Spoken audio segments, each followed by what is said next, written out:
Hola, ¿qué tal? ¿Cómo les va? Bienvenidos a un nuevo programa de Prefacio. Hoy vamos a estar tratando un tema muy recurrente en la historia argentina y tenemos una invitada muy especial que hace muchísimo tiempo que la quiero traer al piso, así que estoy orgulloso que nos estés acompañando, Silvia. Gracias por venir. Gracias por invitarme. Ella escribió El inventor del peronismo, entre muchos otros libros. Pero antes quiero hacer el chivo y felicitar a las autoridades del canal por el Martín Fierro y la distinción como primer canal nativo. Una cosa bastante novedosa que se han animado a hacer las autoridades del canal y está saliendo muy bien, así que mis felicitaciones para ellos también. Bueno, nos adentramos con este libro en una figura que históricamente casi me animo a decir que era desconocida, ¿no? Sí, es verdad. ¿Cómo llegás a Raúl Apol, que es el protagonista de este libro? Sí, es verdad que era una figura bastante desconocida, no entre los protagonistas de ese peronismo, digamos, del primer peronismo.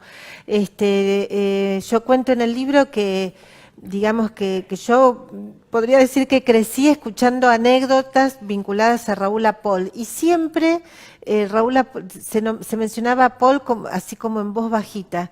Y bueno, y de repente esta persona que resonaba así, digamos, en mi propia formación, digamos, yo no soy de familia peronista, por el contrario, mi papá era radical y era muy antiperonista porque estuvo preso durante el primer peronismo, porque era un sindicalista, por decirlo así, democrático, es decir, no era fascista, ni digamos, estaba muy alejado del sindicalismo mussoliniano, digamos, que promovía Perón, así que estuvo preso. Pero, digamos, me hice peronista, lamentablemente para mi padre, ya digamos, a los 20 años, una cosa así, y ahí siempre yo escuché hablar de Apol, siempre escuché ¿Y hablar qué de se Apol. decía de Apol? ¿Quién era Apol? No se sabía quién era Apol, pero sí cuento en el libro que cuando se da el proceso de avance sobre la libertad de expresión, sobre la libertad de prensa, sobre las empresas privadas que hizo el kirchnerismo. Yo estaba, no me acuerdo, era en el cumpleaños de una amiga periodista y peronista, había muchos periodistas peronistas.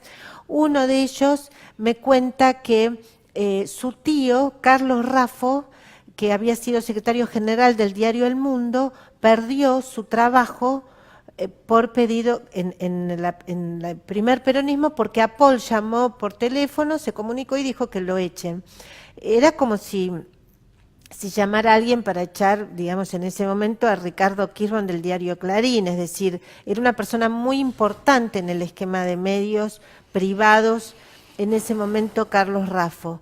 Entonces, a mí me quedó resonando ese nombre y cuando llegué a casa googleé a Apol, vi que no había nada de información, nada, absolutamente nada, pero cuando digo nada es nada.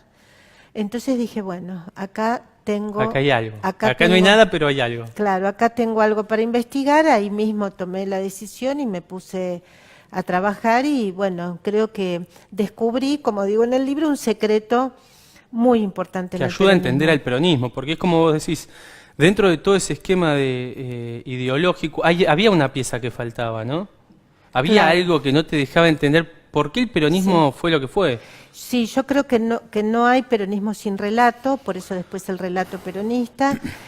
Creo que la razón, la explicación por la cual el peronismo en relación a otros populismos de la época tiene vigencia todavía hoy, y muchas de las cosas que decía ese peronismo son como verdad revelada, aunque sean mentiras o falacias, tiene que ver con el relato, es decir, el relato es muy poderoso en todas las sociedades. Todas esas Y además el relato, el aparato de comunicación que diseñó Apol, por supuesto, con el respaldo y digamos digamos la conducción de Juan Domingo Perón, eso es innegable, porque Perón conocía la importancia, eso lo cuento en el relato peronista, que él cuando vuelve, Perón, de Italia, le explica a un montón de gente la importancia de la propaganda en la construcción política. Por supuesto nadie la entendía.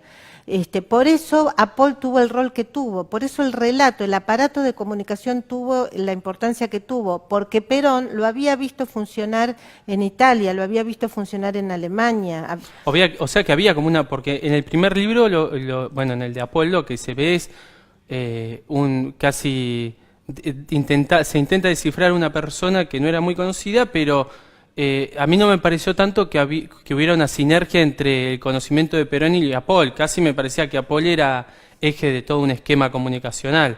Era el eje, porque digamos, sin Apol no podría haber existido el relato peronista. Él era una persona muy talentosa, con enormes capacidades, era digamos, un gran productor. Estaba muy vinculado a los medios, ¿no? Estaba muy vinculado a los medios, estaba vinculado primero al cine, él era periodista, era productor de cine, era guionista de cine, era representante de artistas, fue el primer lobista el que le llevó a Perón la idea de subsidiar al cine argentino, que en ese momento, antes de que llegara Perón, tenía muchos problemas, bueno, porque los Estados Unidos no le permitían que que Argentina compre film, digamos, película virgen, sabía mucho de radio, digamos, era una persona muy importante. Es decir, Perón encuentra en Apol a alguien realmente digamos, que podía interpretar sus ideas en esa materia. Efectivamente, yo en el relato peronista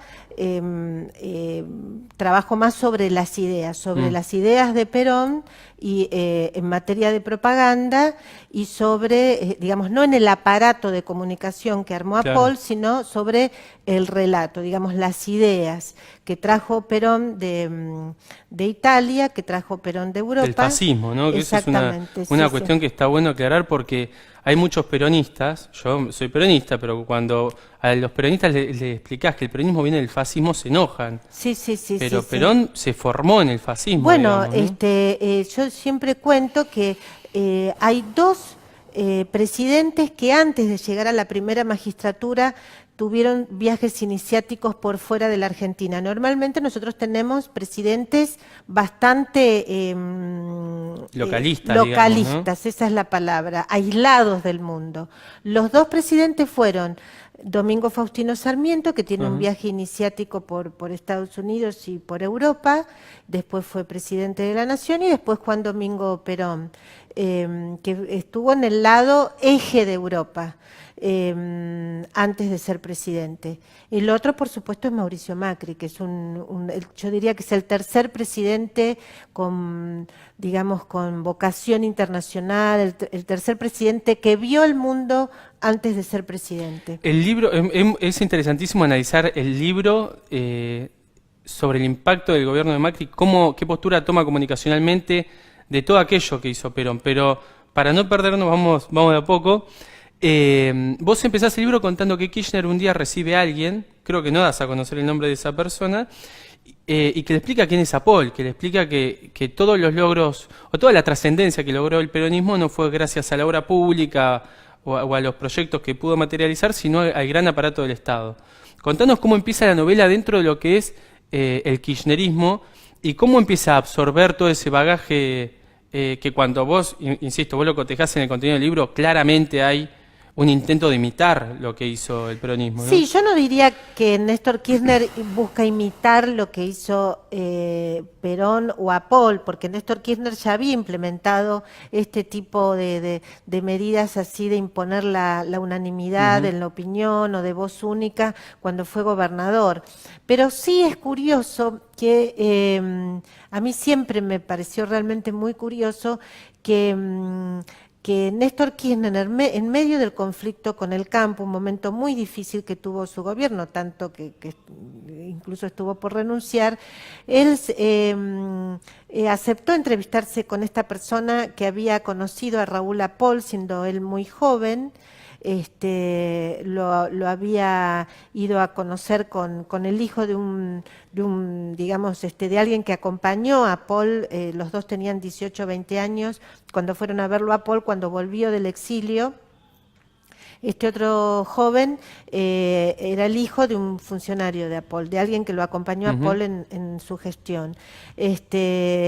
Bueno, esta persona grabó a Apol mucho, digamos, ¿Hablando? Sí, sí, sí, Mira. sí, sí. Y después, bueno, en la dictadura él tiró un montón de cosas. Tiró unas cintas así gigantes que tenía. Pero bueno, tenía presente muchos episodios que él le había contado. Bueno, muchos de esos episodios que él me contó están en la biografía de Apol y otra enorme cantidad de documentación que busqué para esa biografía. Cuando la persona esta sale de la reunión, dice, bueno, no fue una reunión más, ¿no? Pensó que no había hecho mella, digamos. Que no le había interesado lo que le había contado y después, cuando vio algunas medidas como directamente,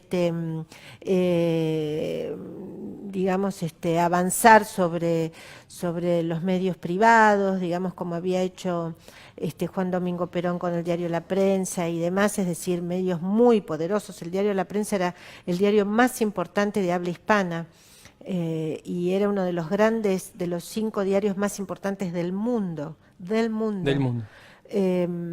Y bueno, y Apol, bueno, Apol también, porque Apol tuvo que ver con eso, digamos, durante el peronismo. Decidieron intervenirlo directamente, ¿no? Lo cerraron. Sí, lo expropiaron, a través de una maniobra que se hizo con la CGT, lo expropiaron y lo confiscaron, dirían, porque nunca dirían los dueños originales, porque nunca se lo pagaron, es decir, se votó una ley. Acá el tema, digamos, como lo que se quiso hacer también con Clarín es parecido en ese sentido, en el sentido también con una ley del Congreso. No se animaron a tanto, ¿no? No se animaron a tanto. Una ley de medios que lo obligaba a desinvertir.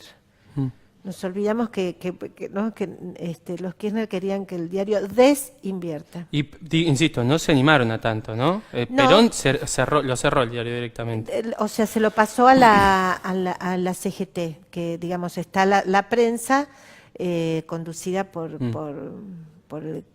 creo que era el secretario general de la CGT o algo así. O sea, pasó a manos de la CGT. Paradójicamente, en aquella época Clarín era un medio casi oficialista, ¿no? O sea, había incluso a través de Apol había una amistad con el medio.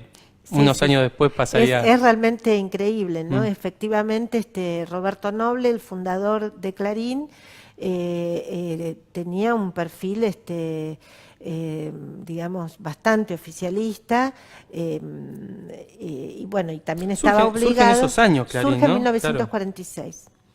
45-46. Es probable que Apol lo haya ayudado a poner el diario. Tenía mucha relación con Apol. Hay quienes dicen que tenía porcentaje de ese diario, era de Apol. Yo no tengo documentación que lo certifique, pero de hecho es el único diario que, digamos, que no tuvo problemas políticos, digamos, con el peronismo. De todos modos, si uno ve el diario de esa época, es genial. El papel lo distribuía Apol, ¿no es cierto? Es decir, el papel de prensa, el papel de diario. Y era un gran mecanismo de domesticación, obviamente, porque si no tenés papel no tenés diario. Y entonces si vos ves, y hay muchas cartas de nobles pidiéndole, rogándole a Apol que le mande papel. Él nunca lo contó, en cambio La Nación lo contó varias veces, en el diario, digamos, en esos días. Ahora, si uno ve el Clarín de esos días, Se ve también que casi toda la información era internacional, era muy difícil hacer periodismo en ese momento, era prácticamente imposible. Pasó también con el kirchnerismo el dilema de papel prensa, ¿no? Y había un dato muy interesante que a mí me dejó pensando, digamos, porque uno no, es algo que en la cabeza uno no entraría, casi te digo, que tiene que ver con el papel film para hacer las películas, cómo Estados Unidos intervenía en la bajada de línea de las películas. Eso es impresionante, digamos, también, ¿no? Pensarlo. Sí, sí, en ese momento, digamos, es lo que se dice, la época de los medios masivos y de la intervención de los gobiernos en los medios. Hay una película muy interesante en este momento que es sobre el cine en la era nazi, donde se ve la gran intervención, obviamente, de Goebbels en los contenidos. En los Estados Unidos, en ese momento y también ahora, se promovía, por ejemplo,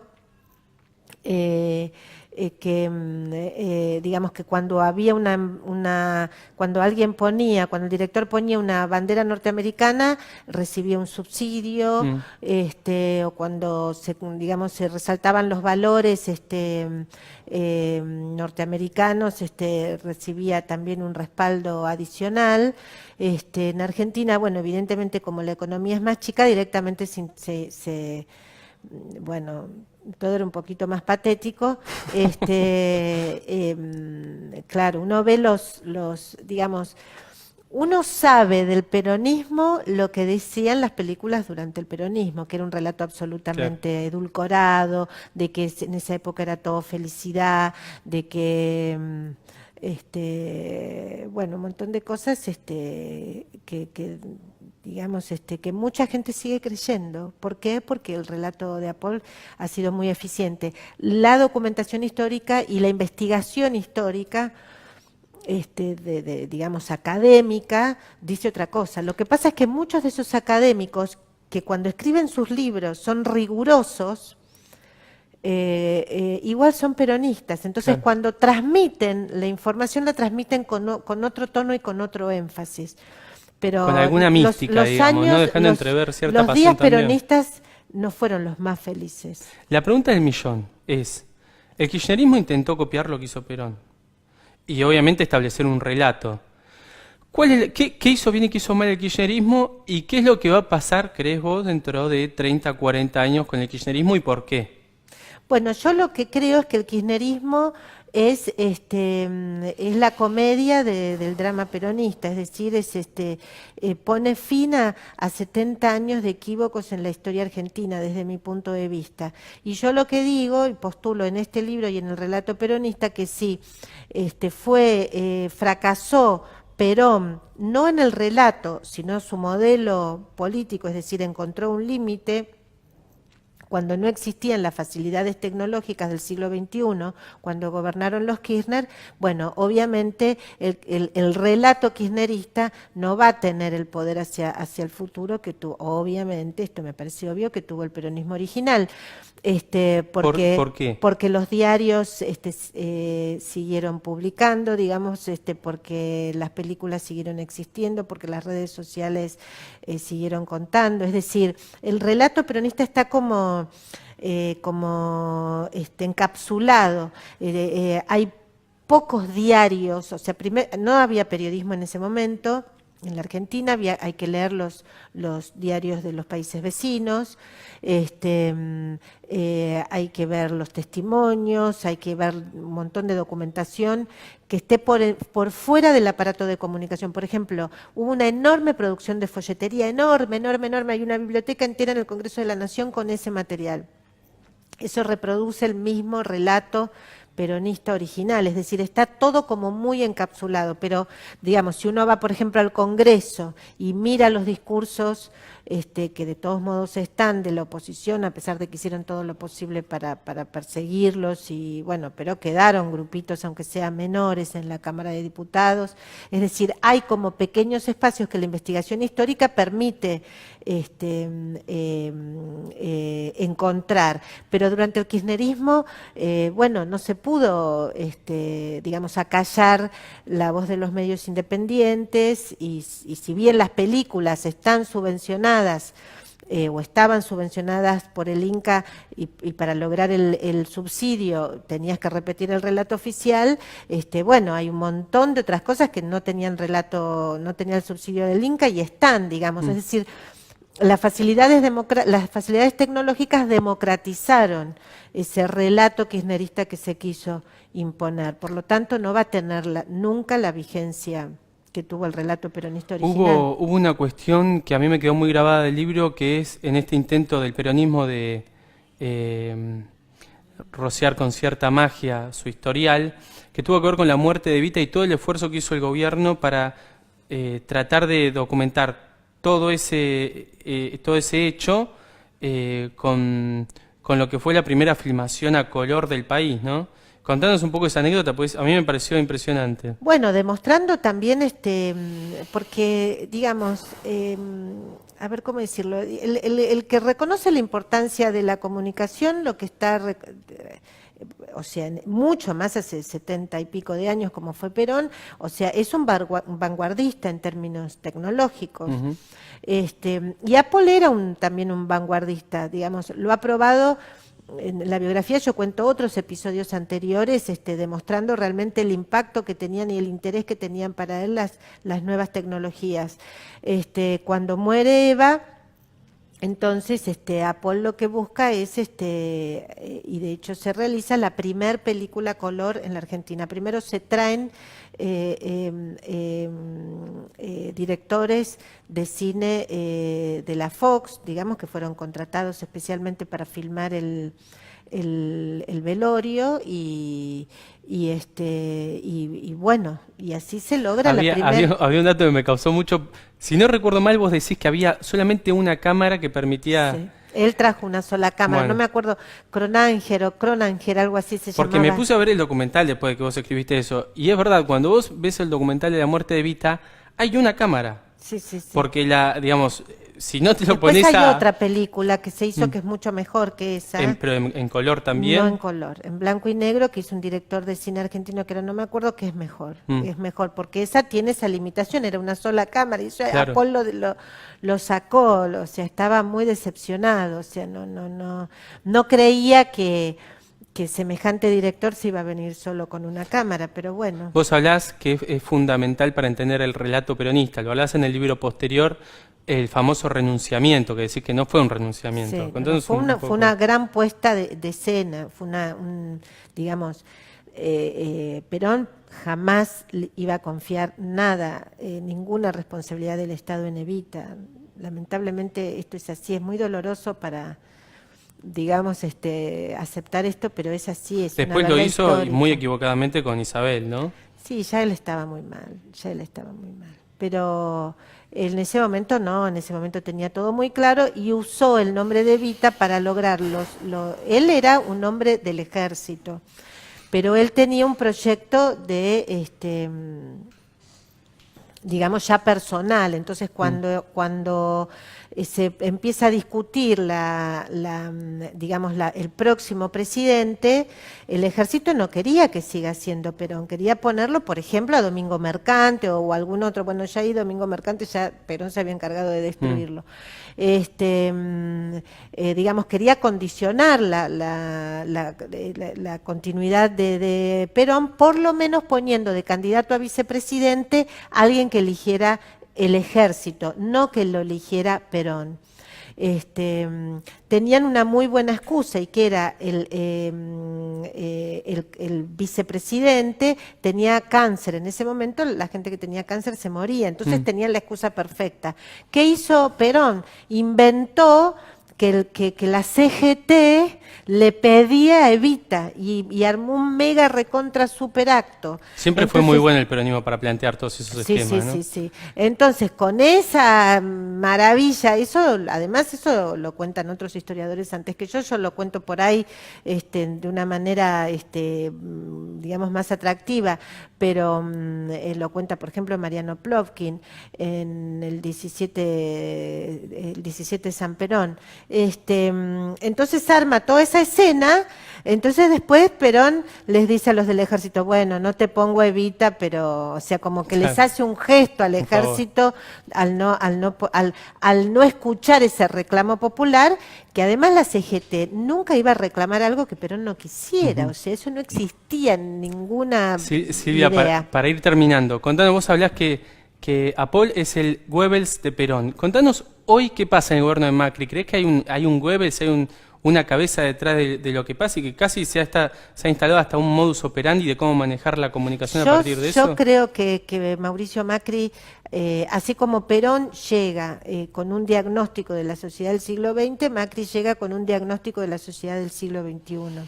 Y ese diagnóstico, por supuesto, está elaborado a partir de alguien, digamos, popular ya, que es Jaime Durán Barba, pero el que lo interpreta, el que lo pone en ejecución, el que lo lleva adelante diariamente, es por supuesto Marcos Peña. Yo siempre digo, Marcos Peña es el APOL de Mauricio Macri, ¿no? Bueno, esa era la frase que necesitaba es un APOL, yo lo que digo es un APOL democrático, pero bueno, ahora estoy empezando a pensar que es un APOL populista también, pero bueno, eso es para otra nota. Y detrás de todo interés electoral hay cierto interés por conmover a las masas, ¿no? Así que es difícil pensarlo de otra manera. Puede ser. Silvia, muchísimas gracias. Los invito a leer los libros de Silvia Mercado, que son impresionantes, una mujer que sabe muchísimo del peronismo. Nos estaremos viendo, si Dios quiere, el jueves de la semana que viene a las 22. Chao, gracias.